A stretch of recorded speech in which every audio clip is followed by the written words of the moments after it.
인사드리겠습니다. 안녕하세요. 네, 반갑습니다. 하나님 앞에 함께 기도하도록 하겠습니다.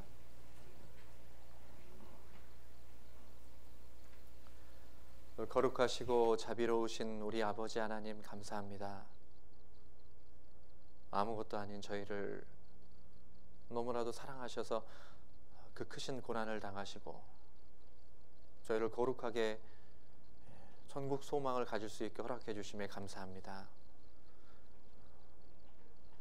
마지막 시대를 살아가는 우리가 주님 앞에 합당한 모습으로 살아갈 수 있게, 부활의 소망을 갖고 살아갈 수 있게 주님이 함께해 주시고 도와주시옵소서. 성경을 더 많이 알아서 하나님에 대한 믿음이 더 많이 커지고 그 가운데 주님을 바라는 믿음 또한 더 커질 수 있기를 간절히 바라고 원하옵니다. 이 시간 새신자 말씀을 통해서 더욱더 유익한 시간이 될 수 있게 주 성령님께서 이끌어 주시길 또한 원하옵니다. 말씀 듣는 모든 분들이 주님을 더 사랑하는 마음이 커질 수 있도록 도와주시옵소서.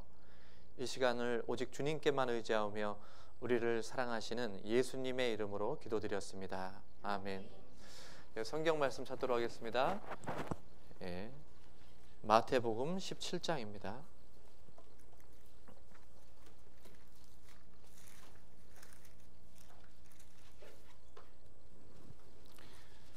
마태복음 17장 22절에서 23절 말씀입니다.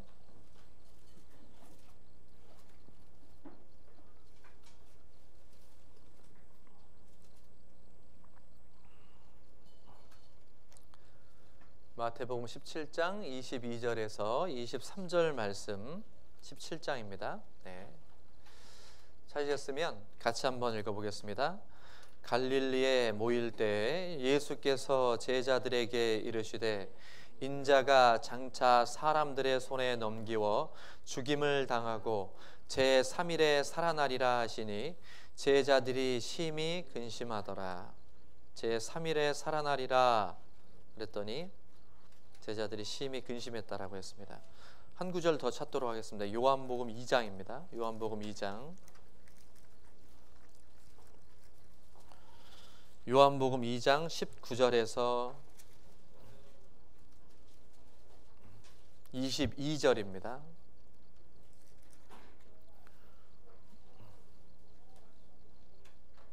(19절에서) 22절까지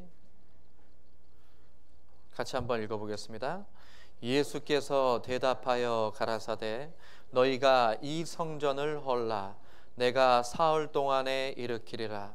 유대인들이 가로되 이 성전은 46년 동안에 지었거늘 내가 3일 동안에 일으키겠느냐 하더라. 그러나 예수는 성전된 자기 육체를 가리켜 말씀하신 거리라. 죽은 자 가운데서 살아나신 후에야 제자들이 이 말씀하신 것을 기억하고 성경과 및 예수의 하신 말씀을 믿었더라. 죄인인 사람이 거룩하신 하나님과 함께 할 수 있는, 사람을 깨끗하게 만드는 곳이 바로 성전입니다. 근데 이제 많은 유대인들뿐만 아니라 많은 사람들은 우리가 눈으로 보는 그 성전을 성전이라고 생각을 했죠. 그런데 눈으로 보는 건물은 그림자입니다. 모형이고 실제 성전이 있죠. 실제 성전이 뭐냐? 방금 전에 읽었던 여기 21절에 그러나 예수는 성전된 뭐라고 그랬죠? 자기 육체를 가리켜 말씀하신 것이라 라고 했습니다. 우리가 보는 건물 성전은 모형이고 실제 성전이 누구냐? 바로 예수님이에요. 사람을 거룩하게 할 수 있는 유일한 분이 바로 예수님입니다. 그래서 천국에는 뭐가 없냐면 천국에는 성전이 없어요. 왜 성전이 없을까? 성전 되신 하나님과 예수님이 있기 때문에 천국에는 성전이 없습니다. 거기 가면 완전하게 거룩한 하나님, 참 성전을 맞이하기 때문에 건물된 성전은 없어요. 성경은 부활에 대한 얘기를 계속했습니다. 방금 전에 이 말씀처럼 내가 죽은 가운데서 살아나게 될 거다. 3일 만에 다시 살 거다. 성전된 육체가 3일 만에 다시 세워질 거다. 이 말씀은 예수님이 공생의 당시에 살아계실 때 직접 제자들에게 하신 말씀이에요. 성경은 많은 예언들이 있습니다. 예수님이 언제 태어나고 어느 곳에서 태어나고 어떤 삶을 살지 많은 예언의 말씀이 있죠. 또한 구약에는 이 성전된 예수님의 부활에 대한 예언의 말씀 또한 있어요. 우리 시편 16편을 보겠습니다.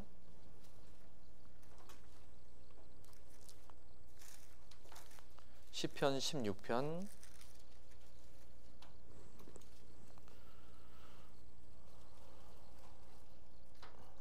9절 10절입니다. 9절 10절.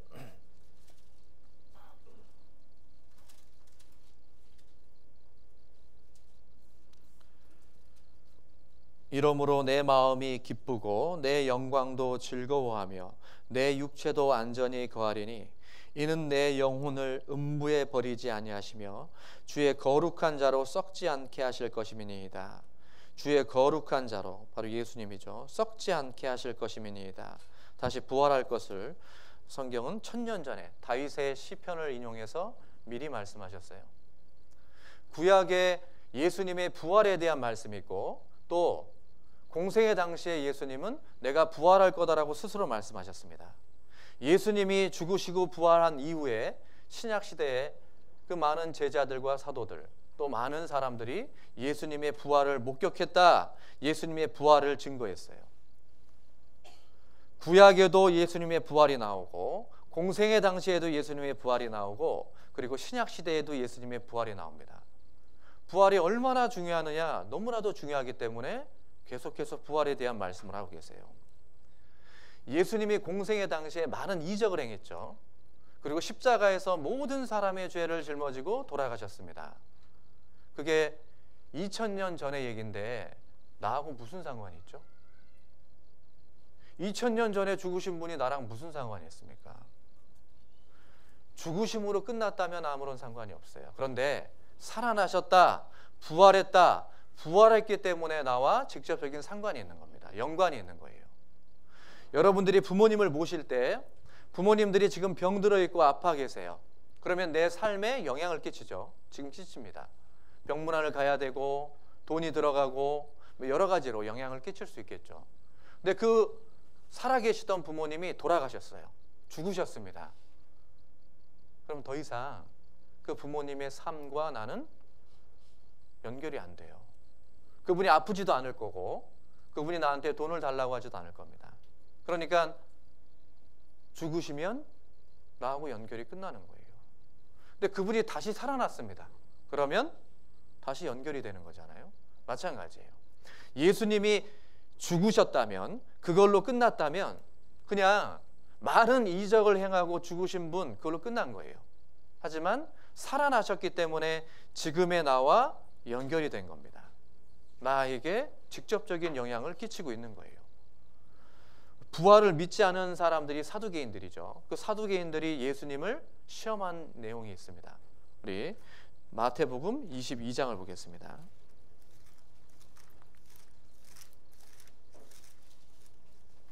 (23절)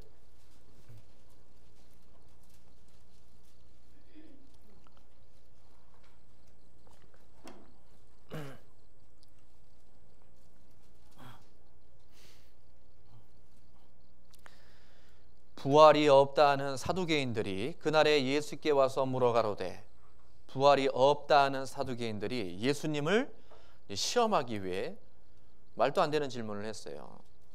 예수님이 이렇게 대답을 하셨습니다. 30절 29절부터 제가 읽어드리겠습니다. 예수께서 대답하여 가라사대, 너희가 성경도 하나님의 능력도 알지 못하는 거로 오해하였도다. 부활 때에는 장가도 아니가고 시집도 아니가고 하늘에 있는 천사들과 같으니라. 죽은 자의 부활을 의논할진대 하나님이 너희에게 말씀하신 바 나는 아브라함의 하나님이요 이삭의 하나님이요 야곱의 하나님이로라 하신 것을 읽어보지 못하였느냐. 하나님은 죽은 자의 하나님이 아니요 산 자의 하나님이시니라 라고 했습니다. 성경을 모르니까 이따위 질문할 수 있다라는 거예요. 성경을 알았다면 이런 질문하지 않았을 거라는 겁니다. 하나님은 죽은 자의 하나님이 아니라 산 자의 하나님이라고 그랬죠. 아브라함은 이미 오래전에 죽었어요. 이삭도 이미 오래전에 죽었습니다. 야곱도 이미 오래전에 죽었는데 하나님 앞에서는 아브라함도 살아있고 이삭도 살아있고 야곱도 살아있어요. 하나님 눈앞에는 이들 모두 다 살아있기 때문에 그들의 하나님이 나는 된다라는 거죠. 내 앞에는 다 살아있다라는 거예요.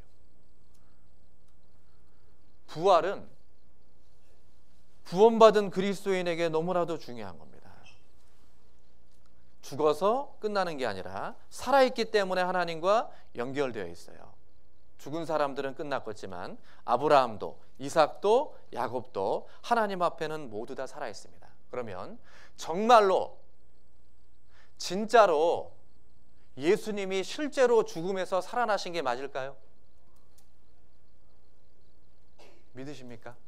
죽은 사람이 살아났다라는 걸? 확률적으로 얼마나 될까요? 죽은 사람이 3일 만에 살아났다. 이게 확률적으로 얼마나 될까? 지극히 낮은 확률입니다. 근데 아셔야 될 건 낮은 확률은 낮은 확률을 상쇄시키는 게 있어요. 다른 확률이 이 부활에 믿지 못하는 그 확률을 덮어버릴 수 있습니다. 생각을 해보세요. 부활에 대한 확실한 증거를 3가지를 제가 말씀을 드릴 건데 첫 번째가 바로 제자들의 죽음입니다. 제자들은 예수님을 사랑한다고 했고 예수님에 대해서 자신의 목숨을 바친다고 했었죠. 그런데 그 제자들이 스가랴 13장에 있는 말씀처럼 내 목자를 치라. 그러면 그 양들이 흩어진다라는 그 예언의 말씀대로 예수님이 질질 끌려갔을 때 제자들은 다 도망갔어요. 예수님과 함께 죽자 이랬던 사람들이 다 도망갔습니다. 그들은 비겁했고 믿음이 연약했어요. 겁쟁이였던 그 제자들이 갑자기 예수님의 부활 이후에 자신들의 목숨을 바쳐서 그 부활을 증거했어요. 참수당하고 거꾸로 십자가에 못 박히고 도끼로 찌고 죽고 창에 찔려 죽고 많은 고문이 있었는데 그 믿음을 부인하지 않고 예수님을 증거했습니다. 잘 생각해 보세요. 만약에 여러분들께 한 사람이 나타났습니다. 어떤 살인사건이 일어났는데 여러분들은 본 적도 없고 몰라요. 3천만 원을 드릴 테니까 그거 목격자로 좀 해달라는 겁니다. 거짓 그 목격자죠. 거짓으로 이제 3천만 원을 드릴 테니까 목격자 행세를 좀 해달라는 거예요. 봤다라고. 몇 가지 그 환경적인 거를 살짝 얘기해 줬어요. 어떤 지형이 있고 뭐가 있었고 이렇게 죽었다라는 것을 거짓으로 알려줬습니다. 3천만 원에 이제 우리가 혹할 수 있잖아요. 너무 적은가요? 3억 그래요. 3억 커요, 그죠? 3억에 혹해서 목격자 역할을 자처하게 됐습니다. 그런데 재판에 서게 되고 거기서 거짓으로 목격자 행세를 했어요. 그런데 경찰이 목격자라고 하니까 잡아왔는데 조금 이상해서 고문을 시작했습니다. 고문을. 긴 꼬챙이로 살 여기를 찔리기 시작하고 그 다음에 물도 뭐 아무것도 안 줘요. 솔직히 얘기하라고. 아닌 것 같은데 솔직히 얘기하라고. 여러분들이 그 고문을 참고 저는 목격자가 맞아요. 저 정말로 그래요. 그렇게 잠깐은 참을 수 있겠죠. 그런데 목에 갑자기 칼을 들이댑니다. 그리고 죽이려고 한다면, 정말로 죽여버리려고 한다면, 그러면 여러분들이 내 목숨과 3억을 맞바꿔서 거짓말을 진짜라고 얘기하시겠어요? 네. 아니에요. 사실은 거짓말 맞습니다. 목숨하고 맞바꿀 수는 없어요. 많은 사람들이요, 그 코란을 믿는 이슬람 사람들도 폭탄 테러하지 않냐, 자신의 목숨을 바꾸지 않냐, 이런 얘기를 합니다. 근데 그러한 사람들하고 예수님의 제자하고 비교하면 안 돼요. 왜? 그들은 코란이 사실인지 거짓인지 몰라요. 모르니까 그렇게 할 수 있습니다. 모르는 건 진실과 거짓인지 구별이 안 되니까 미혹돼서 죽을 수 있어요. 그러나 분명한 거짓을 위해서 목숨 바칠 사람은 없다라는 거예요. 그 당시에 그 제사장들이 예수님의 제자들이 시체를 훔쳐갔다 그래. 그렇게 얘기했잖아요. 그런 소문이 퍼졌죠. 거짓으로 꾸며냈다 그래. 실제로 예수님의 제자들이 예수님의 시체를 훔쳐가서 그것을 거짓처럼 퍼뜨렸다고 한다면, 부활한 게 아닌데, 부활을 직접 목격한 게 아닌데 목격한 것처럼 거짓으로 얘기했다면 자신들의 목숨과 맞바꿔서 그 거짓을 전하겠습니까? 그럴 확률은 지극히 낮다라는 거예요. 그것도 한두 명이 아니라 사도 요한을 뺀 모든 제자들은 다 순교했어요. 뿐만 아니라 그 말씀을 들은 사도의 제자들, 속사도들, 그리고 교부들, 이런 사람들도 대부분이 다 순교했습니다. 그럴 확률은 더 적다라는 거예요. 낮은 확률을 상쇄시킵니다. 즉 제자들의 죽음은 예수님이 실제로 부활하셨다라는 것을 명확하게 증거하고 있다라는 거예요. 거짓을 위해서 자신의 목숨을 바치는 사람들은 없어요. 예수님의 부활은 실제 있었던 겁니다. 그리고 그들은 동일한 것을 계속 사람들에게 외쳤죠. 우리 디모데 후서 2장을 보겠습니다. 디모데 후서 2장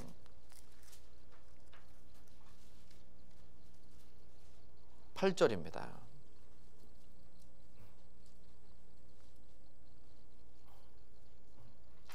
8절 같이 한번 읽어보겠습니다. 나의 복음과 같이 다윗의 씨로 죽은 자 가운데서 다시 살으신 예수 그리스도를 기억하라. 이 바울 사도가 복음을 너무나도 사랑해서 나의 복음이라고 했어요. 바울 사도의 복음에 대한 마음이 느껴지죠. 그게 뭐냐? 다윗의 씨로 죽은 자 가운데서 살으신 예수, 다윗의 씨, 육신적인 걸 얘기하는 거죠.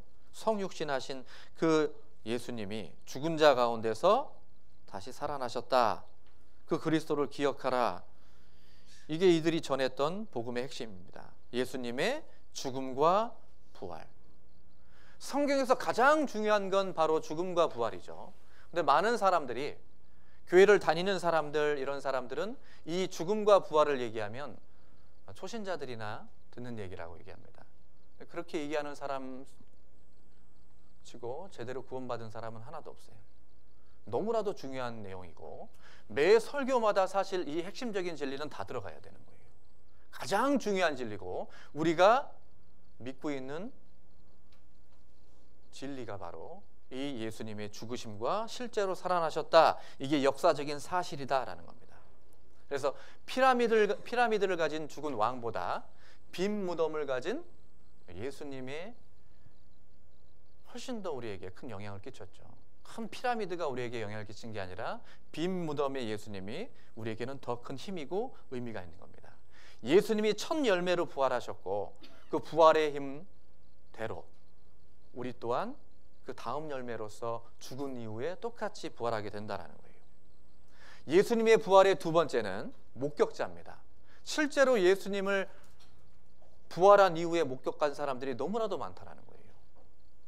우리 고린도전서 15장을 보겠습니다. 고린도전서 15장 3절.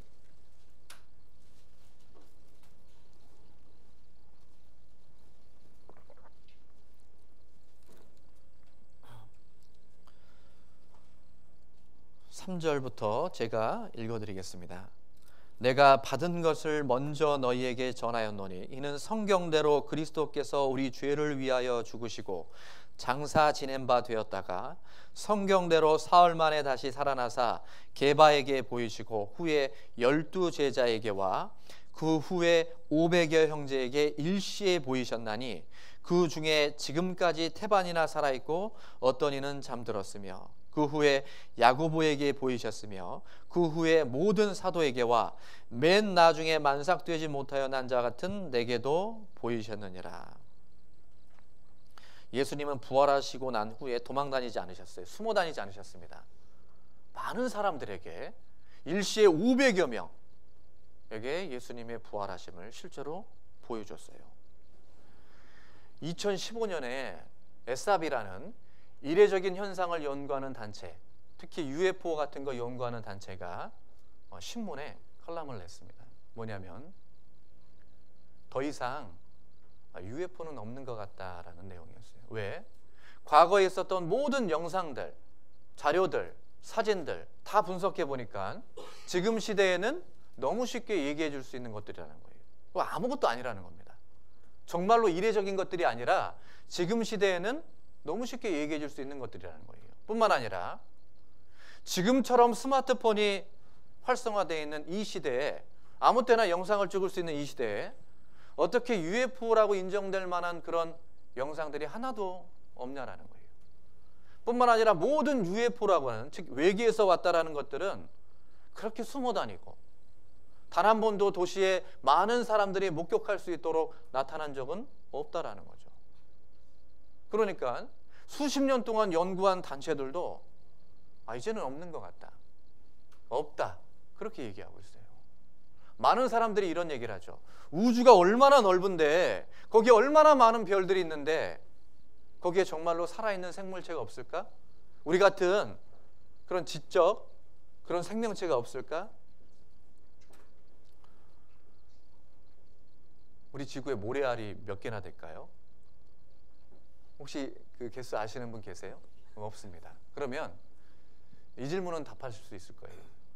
그 많은 모래알 중에 살아 움직이는 모래알 몇 개 있죠? 네, 없어요. 숫자가 많다라고 생명체가 있다라고 할 수 있는 게 아니에요. 성경은 우주에 바다 모래만큼 별이 많다라고 했습니다.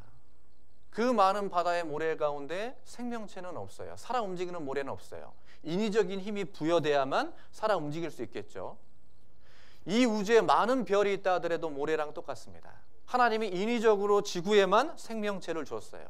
그러니까 여기에만 사람이 살도록 특별한 목적 가운데 지었기 때문에 생명체가 있는 거지, 지적인 생명체는 지구밖에 없어요. 증거가 없다라는 겁니다. 그런데 성경은 명확하게 증거를 제시하고 있어요. 사도행전 1장을 보겠습니다. 예수님이 부활 승천할 때 또한 많은 사람들 앞에서 승천을 하셨죠. 1장 3절.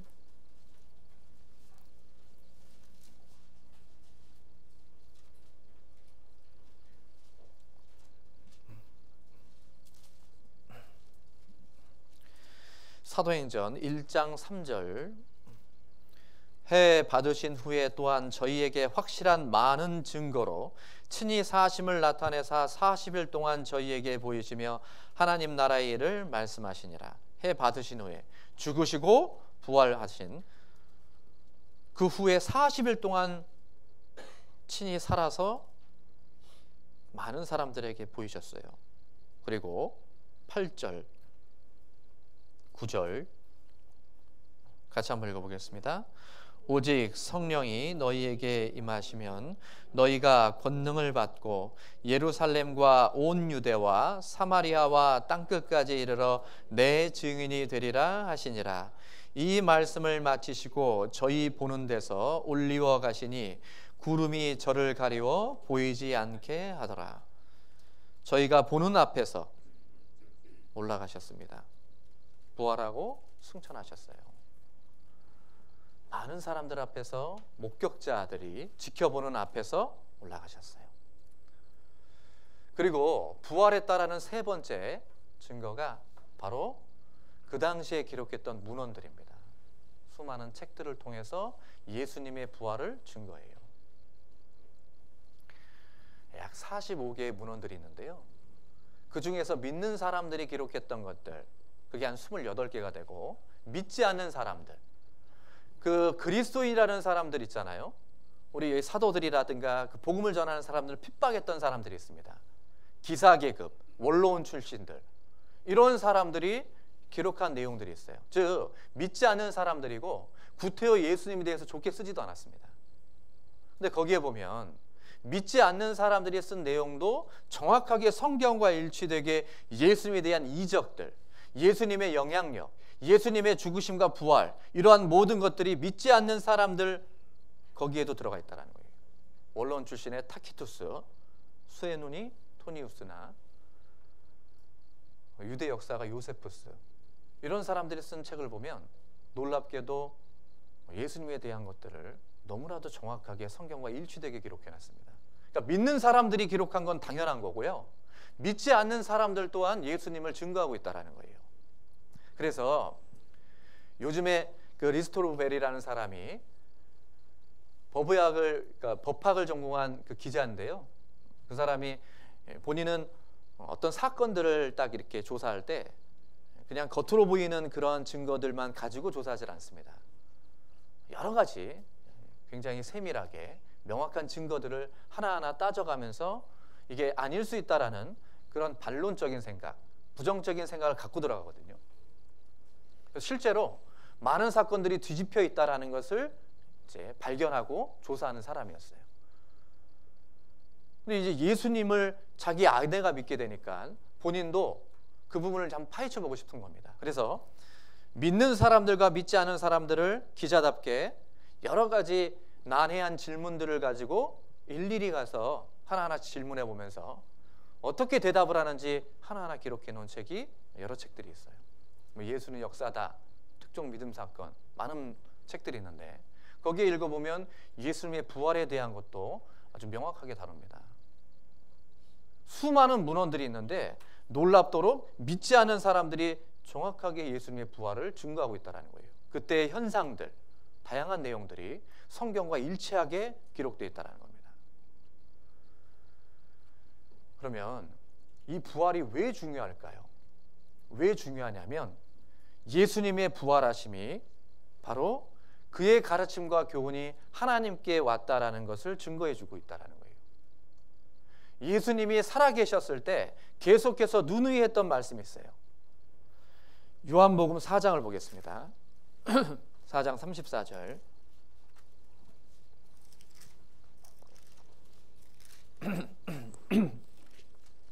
4장 34절.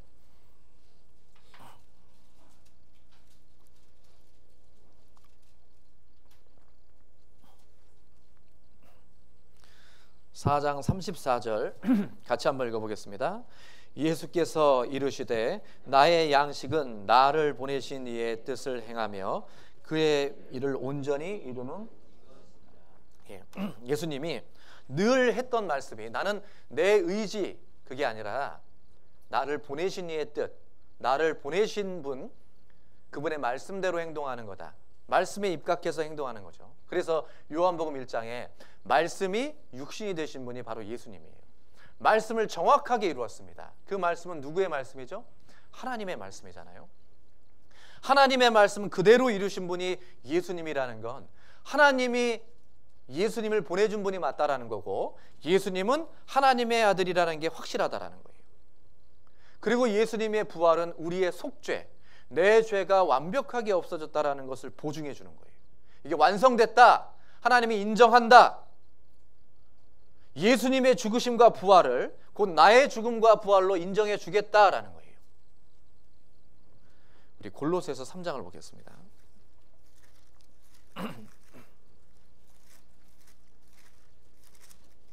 골로새서 3장 1절에서 4절입니다.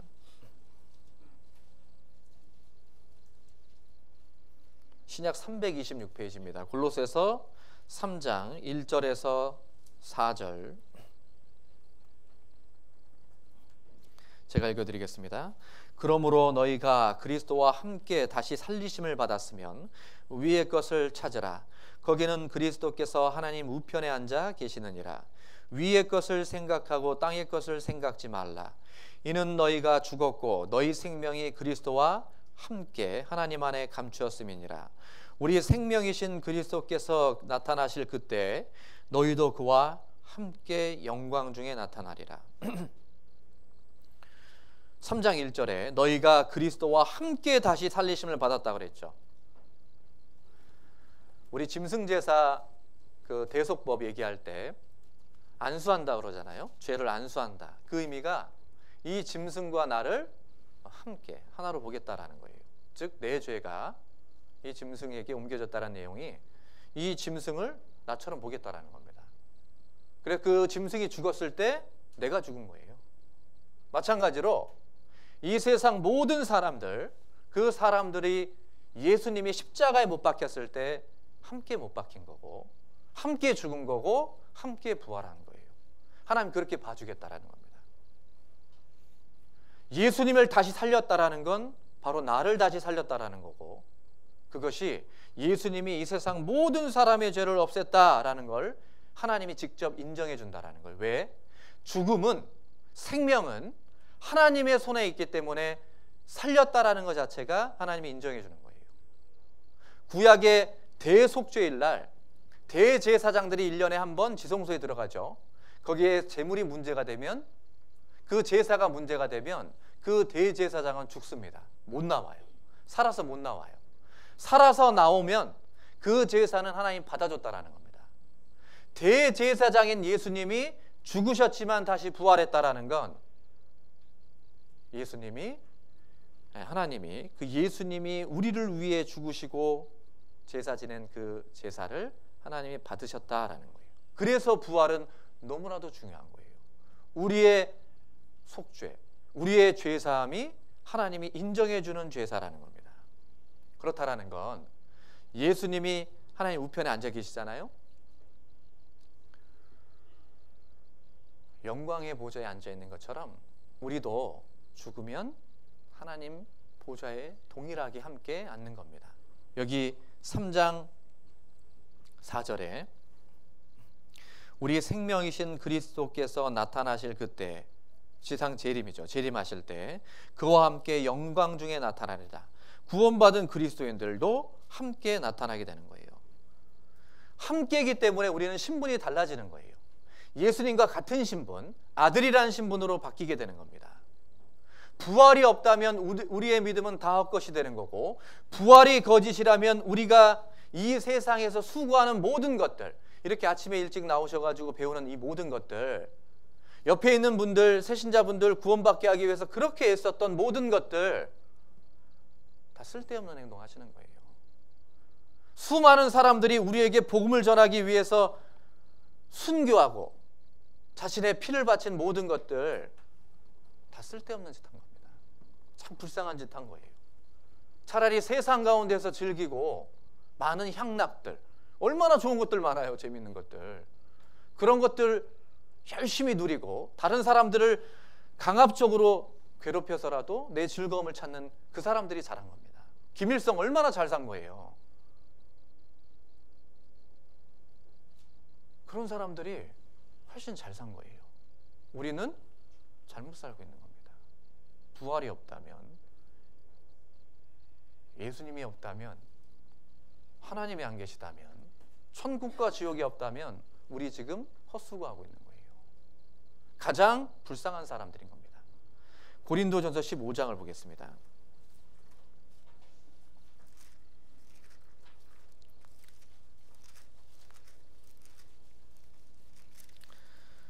(15장) 12절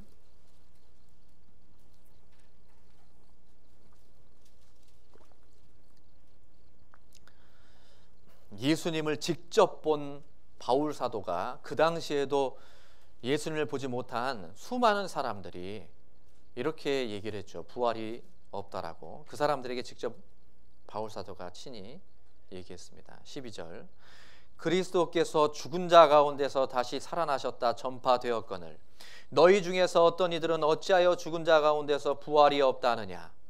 만일 죽은 자의 부활이 없으면 그리스도도 다시 살지 못하셨으리라. 그리스도께서 만일 다시 살지 못하셨으면 우리의 전파하는 것도 헛것이요 또 너희 믿음도 헛것이며 또 우리가 하나님의 거짓 증인으로 발견되리니 우리가 하나님이 그리스도를 다시 살리셨다고 증거하셨음이라. 만일 죽은 자가 다시 사는 것이 없으면 하나님이 그리스도를 다시 살리시지 아니하셨으리라.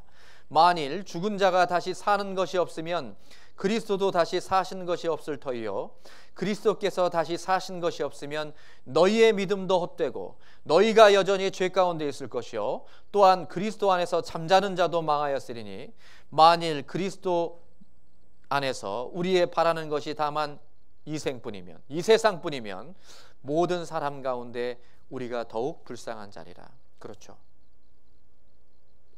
우리는 거짓말하는 자가 되고 거짓 증인이 되는 거고 쓸데없는 것에 에너지를 낭비하고 인생을 낭비한 가장 불쌍한 사람들이 되는 거예요. 그런데 부활이 사실이고 예수님이 확실하게 사실이고 천국 지옥이 있다면 이 세상에 목매어 사는 사람들, 이 세상이 전부라고 사는 사람들이 가장 불쌍한 사람들이 되는 겁니다.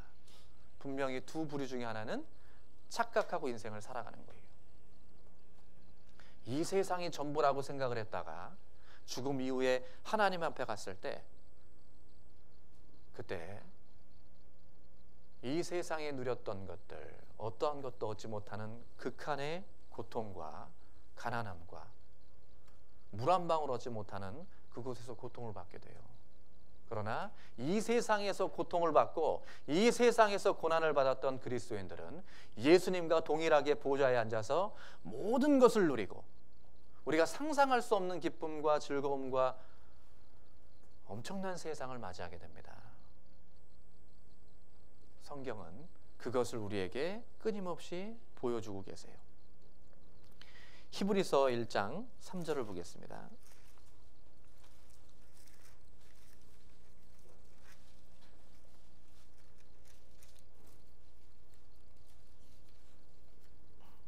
히브리서 1장 3절 이는 하나님의 영광의 광채시요 그 본체의 형상이시라. 그의 능력의 말씀으로 만물을 붙드시며 죄를 정결케 하는 일을 하시고 높은 곳에 계신 위엄의 우편에 앉으셨느니라. 지금은 예수님이 앉아 계세요. 지금은 앉아 계십니다. 근데 계속 앉아 계시지 않아요. 성경은 역사서입니다. 어떤 역사서냐? 이스라엘을 중심으로 한 인류의 역사서예요. 이스라엘이 시작이 됐고 언젠가는 이스라엘 역사도 끝납니다. 분명한 건 양심 시대가 있었고 율법 시대가 있었고 지금은 교회 시대죠. 이방인의 때입니다. 은혜의 시대예요. 그 이방인의 때가 끝나면 예수님은 재림을 하세요. 예수님의 재림은 두 번으로 나뉩니다.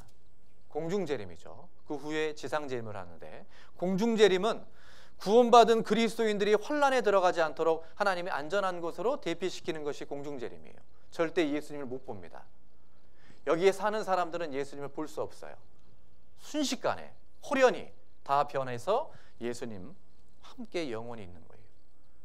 그리고 이 세상이 환란으로 뒤덮이게 되고 7년이라는 시간이 끝나면 그 끝에 예수님은 구원받은 그리스도인들과 함께 이 지상재림을 합니다. 왜? 이 세상을 심판하기 위해서 영광의 왕의 모습으로서 구원받은 그리스도인들과 거룩한 무리로서 함께 내려오게 되고 이 세상을 에덴 동산같이 다시 완벽하게 바꿔버려요.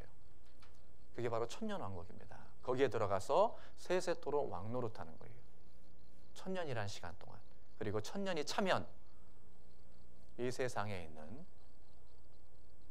죽은 사람들 또 그 천년왕국에 들어가서 살아있는 사람들 또한 예외가 없습니다. 모두 정확하게 천국과 지옥으로 나뉘게 돼요. 믿지 않았던 사람들은 다 악인의 부활, 몸을 부활시켜서 영혼과 합쳐서 지옥으로 보내고 의인의 부활, 구원받은 사람들도 신령한 몸으로서 부활이 돼 영원한 천국에 가게 되는 겁니다. 그게 성경의 역사예요. 분명한 건 재림은 100%라는 겁니다. 가능성이 아니라 100%예요. 예수님의 초림도 100%였고 예수님의 부활도 100% 사실이었고 예수님이 지금 계시는 것도 사실이고 그분이 이 세상에 오시는 것도 사실입니다. 그것을 초대교회 사람들은 그 말씀을 그렇게 붙잡고 살아갔어요. 우리 요한계시록 마지막 22장을 보겠습니다. 22장 20절. 이게 마지막 장이죠. 22장 20절.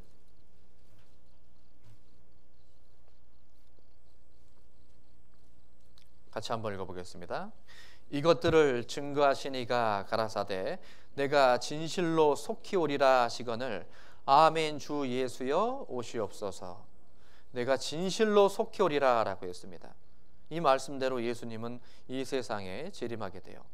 어떤 사람들은 이런 얘기를 하죠. 지금 화성이라든가 우주 탐사하고 거기에 무언가를 건축하려고 하는 사람들 있지 않습니까?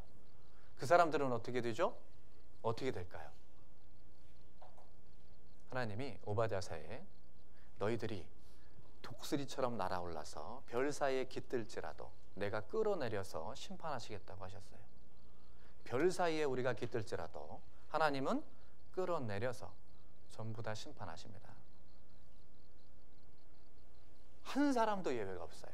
예수님이 재림하시면 모든 사람들은 전부 다 찌른 예수님을 보게 될 겁니다. 이 세상에 살았던 모든 사람들은 예수님의 지상 재림할 때는 다 보게 되는 거예요. 유대인들도 보게 될 거고 우리 같은 이방인들도 전부 다 보게 됩니다.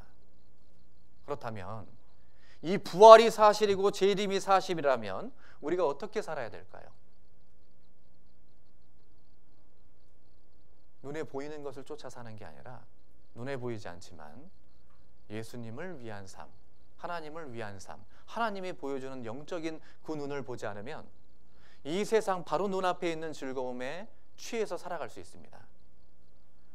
에서가 지금의 배고픔에 팥죽 한 그릇에 보이지 않는 장자의 명분, 그 엄청난 축복을 버려버린 것처럼 내가 지금 즐기는 것들 있잖아요. 우리 어린아이들 보면, 애들 보면, 중고등학생 애들 보면 하루 종일 게임하는 애들 있어요.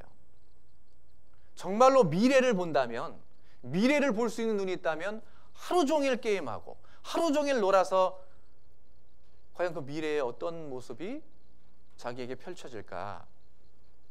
그거를 안다면 그렇게 못하겠죠.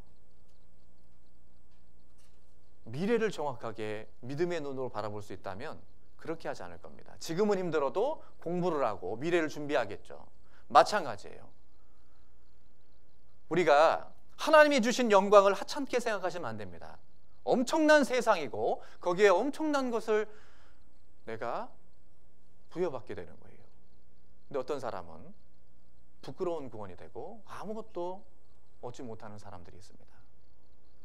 영적인 눈으로 보지 못하면 당장의 즐거움들, 내 육신적인 만족을 시켜주는 그러한 것들에 취해서 살아갈 수 있는 거예요.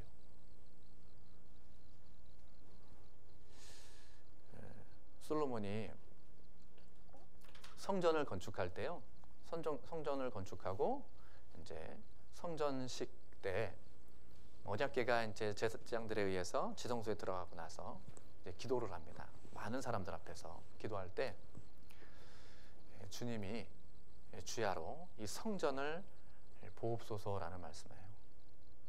밤낮으로 성전을 주님이 봐주기를 원합니다. 솔로몬은 주님이 늘 자기를 봐주기를 원했어요. 근데 그 솔로몬이 그 주님의 눈앞에서 죄를 짓습니다.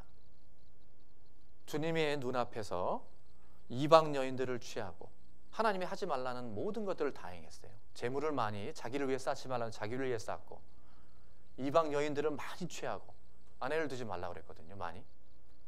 말을 많이 두지 말라고 그랬습니다. 근데 애굽에 있는 말들을 다 사들이고 자기 생각대로 나라를 이끌고, 그 결과 하나님이 이렇게 말씀하죠.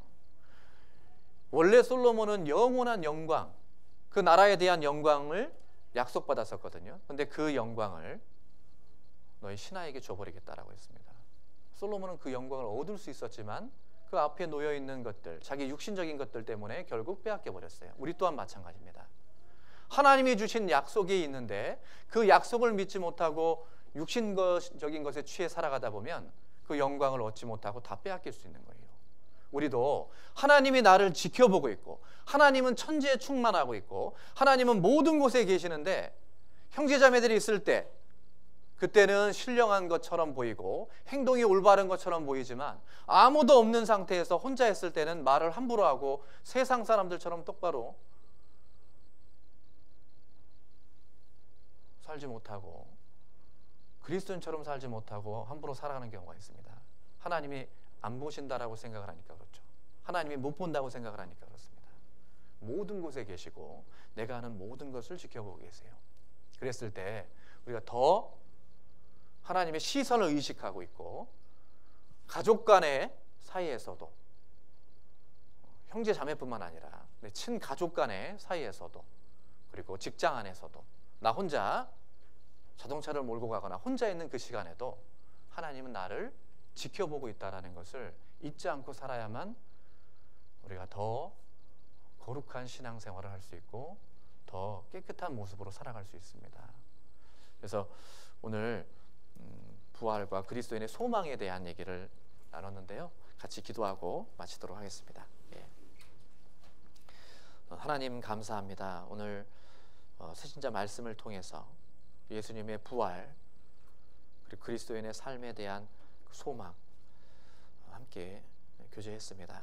주님께서 늘 함께 해주셔서 저희가 부활에 대한 확실한 믿음과 소망을 갖고 살아갈 수 있게 도와주시고 그리스도인으로서 합당하게 살아갈 수 있게 이끌어 주시옵소서.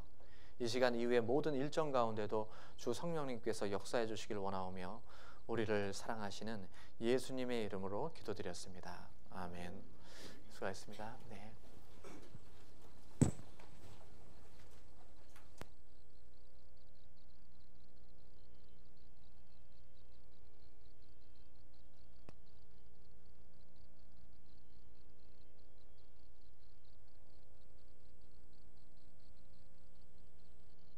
창세기 출애굽길의 위기 민수기 신명기 여호수아 사사기 룻기 사무엘 상하 열왕기 상하 역대